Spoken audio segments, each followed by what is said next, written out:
WhiskyJason here, whiskey from the viewpoint of an American in Germany tasting rare and exotic whiskeys. Today I have John Sterling of Arbikie Distillery, all the way live from Scotland.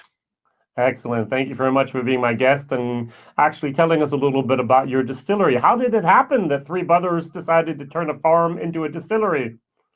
Yeah, it's an interesting story. We were actually sitting in a bar in New York one night. My brother lives in New York, well, he now lives in Connecticut. And we'd all had diverse businesses, and we met up and actually were looking at the drinks industry, and one of my brothers was in the drinks industry. And we looked at what was happening and said, why don't we do something? Because it was all about, we're farm-based, all about field to bottle, authenticity, sustainability, taking every aspect through. And it was one of these, and that was in 2013. And as the night went on, the idea got better and better as we had more and more drinks. But luckily, the next day, we looked and said, actually, we've got the knowledge of the farming, we've got space to build a distillery. We knew exactly what we wanted to do, and then we got the very last piece, was getting a fantastic distiller in, and we just took it from there, and it's been quite a journey so far. It has been. It has been. I asked to excuse the internet quality. You are definitely in Scotland. You're not in the metropolitan areas, so sometimes the internet connection might not be 100% perfect. Now, John, tell me a little bit about the reason you had rye, which is very, very unusual for Scotland. Yeah, it's interesting because our whole philosophy in distilling has always been about single estate, and by that I mean we grow everything on the farm. So about being traceable, about having the inputs, because we do regenerative farming as well, and how really the influence of terroir, which as a farmer we know about, everyone else can argue about it, but we know, it's like a given for us. And we looked at the way whiskey used to be done in Scotland, which was always farm-based. And we thought it's lost some of that with the larger companies and what's doing. So we wanted to go kind of back to the basics. And when we did that, we looked at what was grown, and it was over 198 years. Rye used to be quite prevalent, and it was a staple diet of Scotch whisky. So barley and rye and actually wheat. And we thought, why don't we grow this? And we wondered why other people hadn't done it. And one of the reasons is it is slightly more difficult to grow, but we thought we're going to do this, right? So we started off and we grew rye, and actually it's also very good for the soil. So it's very good in regenerative farming as well. And we thought we just challenged the industry in many ways, and in many ways it was slightly laziness, and people get too much in the comfort zone. So we thought we'll throw this out there, and it suited everything we were doing, because we're also very much about, we can trace everything on our farm to sort of 2 centimeters. So we know all the inputs, we know all the effects of when it rained, we know what the sunshine was, and therefore what we're doing is analyzing terroir, and we wanted to look at the grains, and rye is very much a specific grain with its own profile and own flavor. So we thought this is perfect for us. Excellent. Thank you very much. Now, you mentioned a master distiller. You do not distill yourself, you farm. Who's your distiller, please? Are there two, aren't there, almost? There are. There are two. So we've got a dual team. There's actually a third just added, but dual team of Kirsty Black, who was Young Scientist of the Year last year in Scotland, who is an incredible talent, and so she's one of our distillers. And then the other one is Kristen Perez, who comes from a wine background, which is very appropriate. So kind of a head of maturation, knows all about cask, knows all about wines, knows that aspect, and they've created an excellent team. And I think the importance of them is we started up with a game plan. So we're doing malt whiskey as well. We're not meaning to release that till about year 18. So no early stuff, no getting cash in.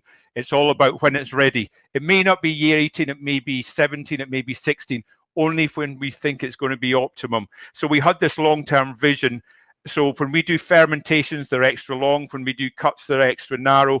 So, and we're a private family-run business. So we have a legacy project here to try and strive for the best, and across the team, that's what we're trying to do. So they've been leading the way. But in saying that, we've also had enormous help from the rest of the whisky industry, the distillers around Scotland, and they like us because they like what we're trying to do.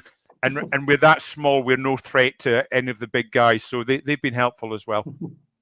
Well, thank you very much. Now you're going to watch my review, and I hope you like the information I give you, and see you back here soon with John.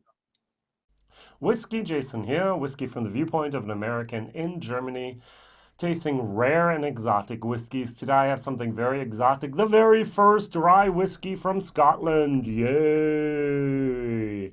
Arbikie 1794 Highland Rye. Now, there is no rye category according to the Scotch Whisky Association. Therefore, anything that's not 100% malted barley made on a pot still is single grain. And so this is actually a majority of rye, whatever that means, more than 51%. And there's barley and wheat in here. So it's a triple grain mash bill.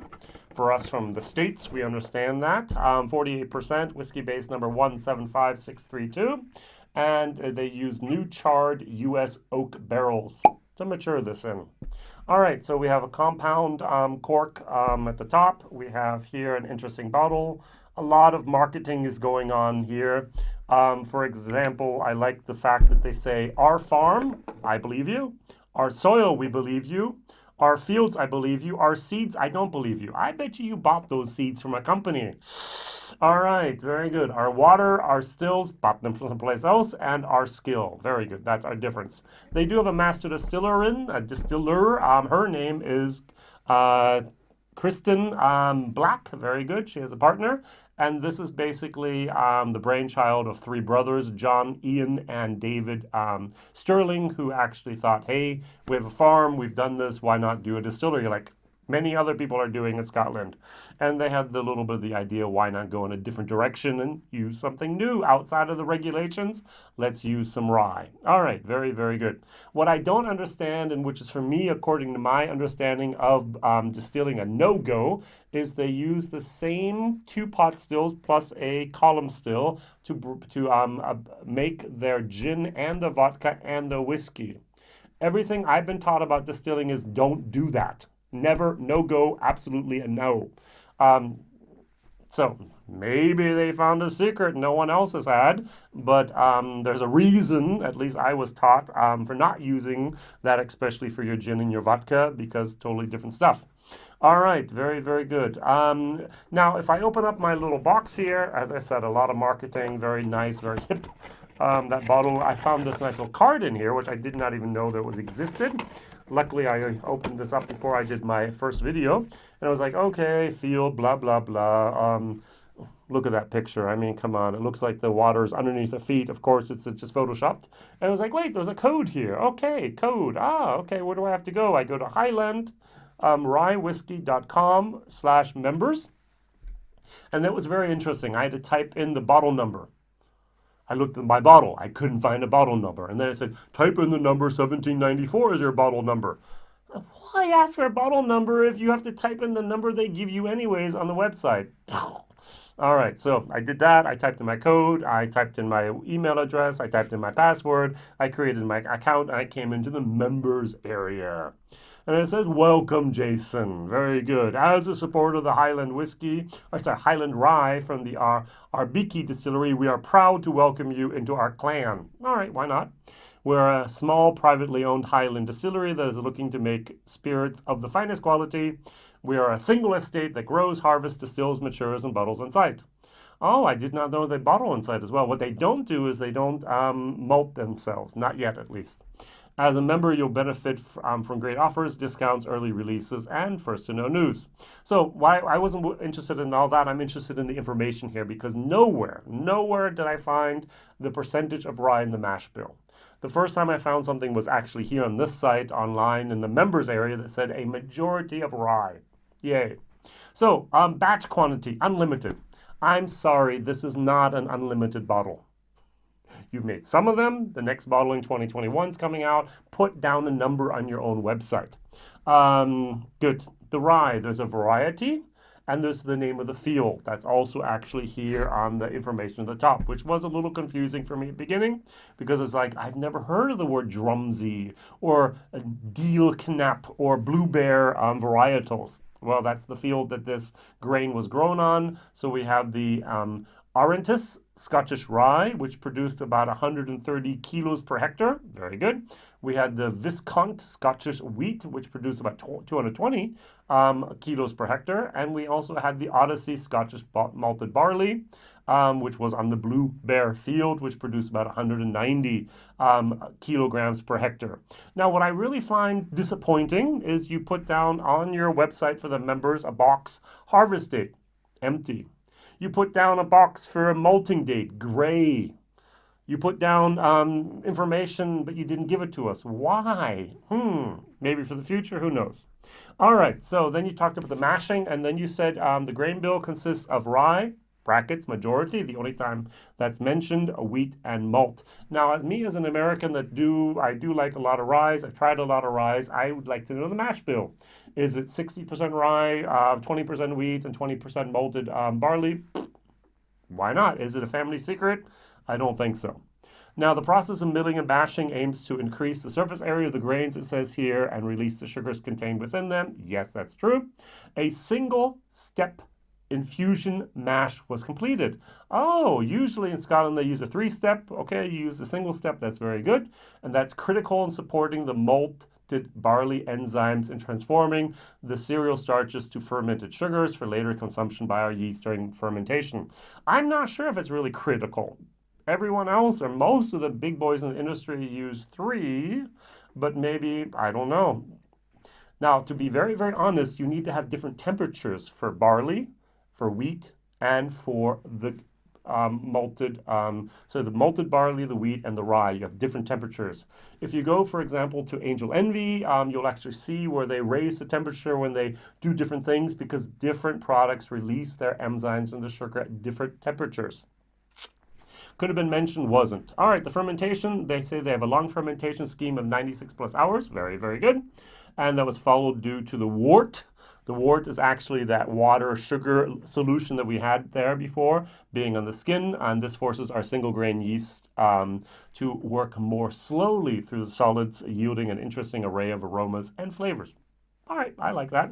Now, after the 96 hours of fermentation, the wash has an alcohol content between 6 and 7%, and that carries aromas of orange zest, tropical fruits, pineapple, stone fruits, and maybe even nectarines. All right, very, very good. Now, there's a next thing I did not understand. Maybe someone can explain it to me in the comments. The first distillation of the wash to low wines is carried out using a purifier. Are you talking about Lauterton, where you actually remove something beforehand, all that grit and so on, and then just put that clear wort in there? Or what is the purifier you're using? Is it the column still that you have? I don't know. All right, so the purifier is not a word that I have ever heard here. All right, so the first distillation of the wash to low wines is carried out using a purifier, thus minimizing the cooked cereal character present, and the resulting distillate has an alcohol content of about 26%, which is normal. All right, so the spirit distillation is carried out in the second copper pot still, and the distillation allows us to remove some of the impurities from the low wines. Oh, all right, while intensifying the flavor profile on the spirit. All right, so the heart of the distillation is intense character of concentrated white pepper. Why mention white pepper? White pepper is not really a flavor note I want to have in my whiskey. Orange zest and toffee. Personal opinion, WhiskyJason here, whiskey from the viewpoint of an American. And last but not least, and I'm done with my reading from the website here, and the members part, maturation was completed in new charred American oak barrels, surrounded by the salty coastal air. Interesting. And this allows for the spirit to interact with the wood and oxygen, normal, mellowing and maturing the spirit over time. Barrel type has a major influence in taste, anywhere between 50 and 80%, depends on who you ask. And here, the new charred American oak imparts rich flavor, colors, and flavor to complement the rye, wheat, and malted barley grains. Okay, timing is crucial with this lively new wood, and it's important to be vigilant throughout the whole maturation process with the need to quickly cease maturation at exactly the right time to ensure the whiskey isn't over-flavored, over-oaked is what we're talking about. And the final taste of 1794 should be cinnamon, should be allspice, should be a spicy burst tempered by sweet muscovado sugar and fresh honey. Ooh, this was bottled in 2020 of December, or December 2020. I'm going to pull out, first of all, something that is 20 some euros over here. All right, so this is a 51% rye mash bill as well. The legal minimum that we can have. This is 4 years old, and this is basically the same stuff. All right, so now I do not, this is not wheated. I don't know if this is wheated or not. I'm not really sure about the mash bill here. I do know it's 51%. Oh, it's corn. All right, you have 51% rye. You have 38, 30, whatever, 40% of corn, and the rest would be the malted barley, maybe 8%, maybe 4 or 5%. All right, very good. So on the nose, what I get here is a very, very young, immature rye. I'm sorry to say this, but this is not going to be a recommendation. If you hung around this long to hear me talk about everything, now you're going to get my true opinion of what's in my glass. This is not something I would pay 35 euros for, let alone 135 euros, which I did, unfortunately. This was the next hyper bottle, and okay, why not, and so on. And I barely got the one bottle shared with my friends who don't know what they're expecting either. And this is something that's dill, it's green, it's tree branch, it's tree sap. No, thank you. I personally have had more than 25, 30, maybe even 40 different ryes from many different countries of this world. And I must admit that I like a good rye. This is an okay rye. This is one of my favorite ryes, by the way. I'll talk about this in a second because it's 100% unmalted barley. Dr. Don Livermore did a great job creating this and changing and modifying and refining this. And this is also matured in new American oak charred barrels. So very, very well done. Over here, I just get that dill and I get that green birch sap, and I just don't, I get a little bit of a rye down underneath it. I get a tiny, tiny little bit of a maple syrup and a little bit of a cinnamon allspice moment going on there. But to be very, very honest, this should have had maybe more time in a barrel than it did. I don't think that they actually what was it here? It is important to be vigilant throughout the whole maturation process period with the need to act quickly, need to quickly cease maturation at exactly the right time to ensure the whiskey isn't overflavored. There is additive maturation where you add color and flavors, and a maturation would take stuff away. And this is something that was not long enough in my personal opinion. Sorry. Over here, Jim Beam Rye. Oh, that's nice. It's sweet. There's a little bit of rye in there. It's harmonious. It's coherent. There's nothing here at all to stub your toe on. This is stubbing your toe in the middle of the night and doing it again with the other foot on the way back is what I have the feeling here when I taste it. Cheers.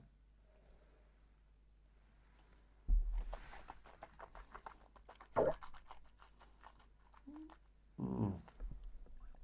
Wow, is it young? It's young and it's dill and it's birch oak and it's birch sap. It's just not. There's bitterness. There's a little bit sour in there. This is just not something I can recommend at all. I'm sorry. Wait for a year or two. Maybe the 2021 release is going to be much better. I don't know. So what was it here?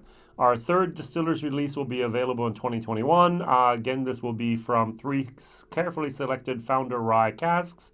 It will be blended and finished again in a style to be chosen by our distillers. It will be very special but very limited. All right, good. No. If I go over here to my rye, which I like,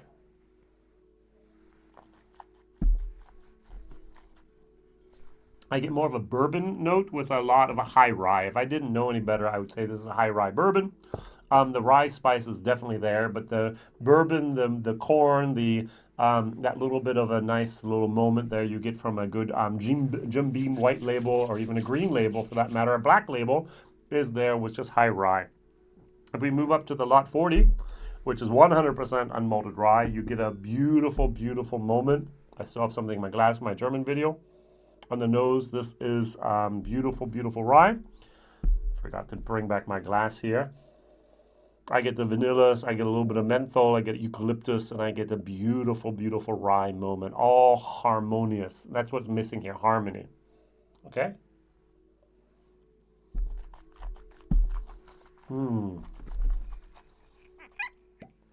Nice. Oh, yeah. And it actually goes up at the end. So, to finish off, I want to just add a little bit of water. This is 46%. 48%. I'm sorry. Forgive me, forgive me, forgive me. I'm talking here gibberish. It's 48%. I want to bring it down to 40%, which I have not done yet, and see if this whiskey actually here improves, which it might. The bold packaging and lettering and the print, everything's great. The bottle design, great. The story, great. But I buy a whiskey at the second time because of taste. Shame on me that you lied to me once. Shame on you for lying once. Shame on me for believing the lie twice. And this is one of the big problems here is, will I buy a new bottle again? Not anytime soon. So sorry. Yeah, I guess what really gets me a little angry is the price. 135 euros. I just looked at the website of here are Arbiki, and I do notice that the first edition that I basically have, the first release, is on there on site for 117 pounds, so about the same price I'm paying over here. And then we have release number 2, the Arbikie Highland Cask Selection, that was 225 pounds. It was a 4-year-old, and it was actually enriched in Armagnac barrels, which sounds very, very good. Limited edition, 1,220 bottles.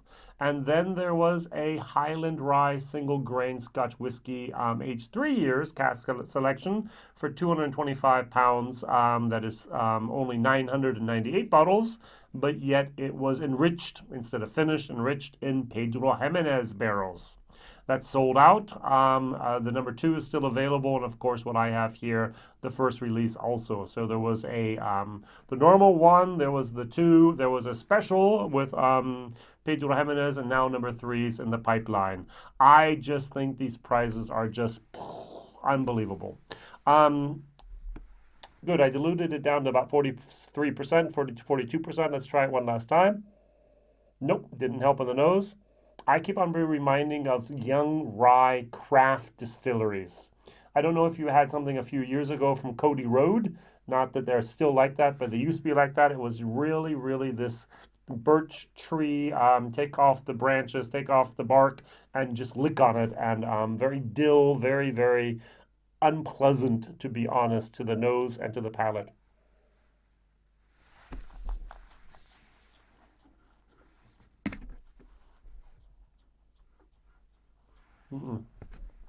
No, so it starts here and just goes downhill. Yeah. So I'm going to give this a D for taste, and I'm going to give it an F for the value for money. If I could give it a G or an H, I would.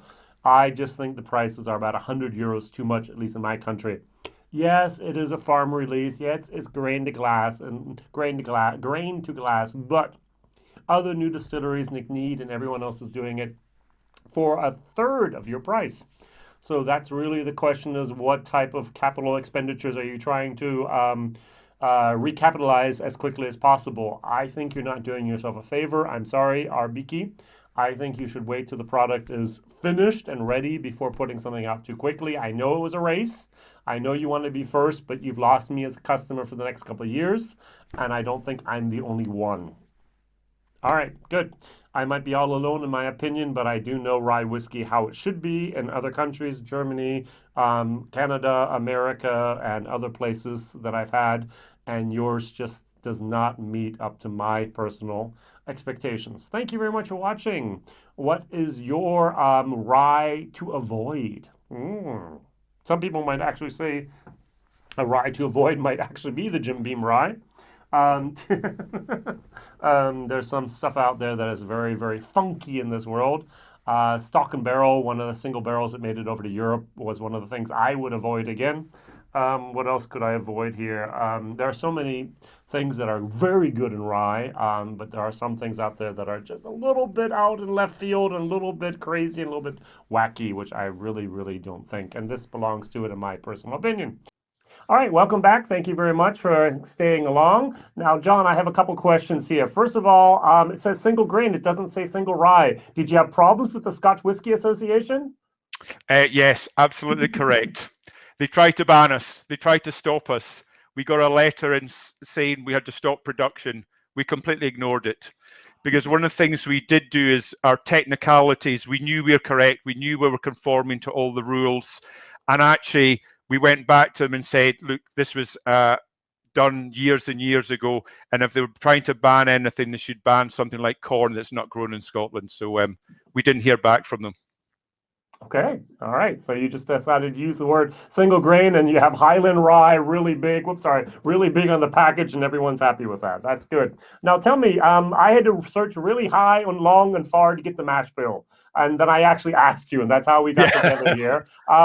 Could you tell me the mash bill online, or is it top secret like some places in America? What happens there? We're very open about it, and in fact our distillery is very open, and we try and publish as much as we can, and you'll see that on the label. So it mentions, you know, the particular type of barley, the particular type of rye, particular type of wheat that goes into it, which gives you a good hint. So the mash bill is made up of approximately, and this will vary slightly with year to year, with crop to crop, but roughly 55% rye. The remainder made up of wheat, and then the very end is the enzyme, the malted barley that goes in that. So that's roughly, it was the balance we found that worked best for creating a rye and demonstrating the kind of different grains. All right, very, very good. So between about 5 and 8%, but probably malted barley that other people use as well, right? Correct. Yep, absolutely correct. Good, no problem. Now, the last question I have to ask, I was a little shocked about the price. 130 pounds for basically a 4-year-old whiskey, and in Germany it's 139 euros, basically the same price with exchange rate. Could you tell me why that price is at that level? Yeah, and it's a very good question, and pricing is such an issue. And what we've done is, so when we first released our very first rye, it was actually a rye spirit. And we actually put all the profits to motor neurology. So that was a charity pushing ourselves. Then we released the next two, which was 998 bottles in 1,220. That was £250, right? Which is, it's a lot of money, right? But it was so limited. It was the only rye on the planet.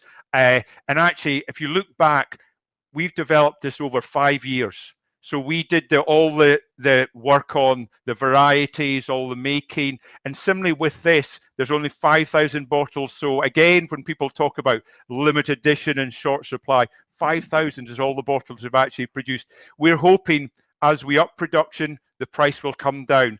But at the end of the day, we won't make any money in this. We haven't made any money in the previous, and we have a long-term plan. So for larger companies that make billions or whatever, they're not doing this development, we are. So it is expensive, and I can only apologize to people for that, but we must, it pays for us developing and what we're trying to do. So we're hopeful in the future this will come down. It is a lot of money, it is a very premium product, but that really is paid for our development, our building, and we have no outside investors. So if you were lucky enough to see our accounts, you'd see we're not swimming in money. It's we're barely breaking even. So that is the reason for that price. But it's a good question, a fair question as well.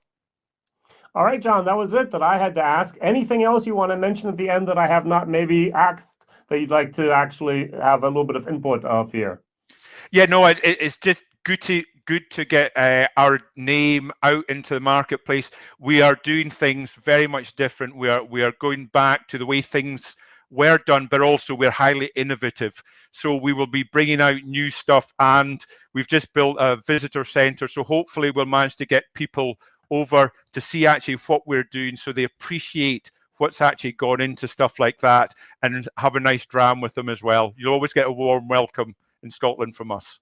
All right, very good. As soon as I can travel back to Scotland, I'm going to be hopefully 2020 in Islay, a little bit further away, but after that, there might be a second possibility. I have the website down below. We can take a look at the Arbikie.com there as well. John, thank you very much for your time, for all that information there, and all the best for the future. Hope to see you soon. All right, bye-bye. Yeah, thank you. Bye. And I also think that the QR code here on the end at the back is also a very, very nice touch. Thank you very much for that as well. All right, WhiskyJason here, whiskey from the viewpoint of an American in Germany, tasting rare and exotic whiskey. Apparently an unlimited release of the Arbikie Highland Rye 1794. And thank you very much for commenting and being here. All the best. Bye-bye.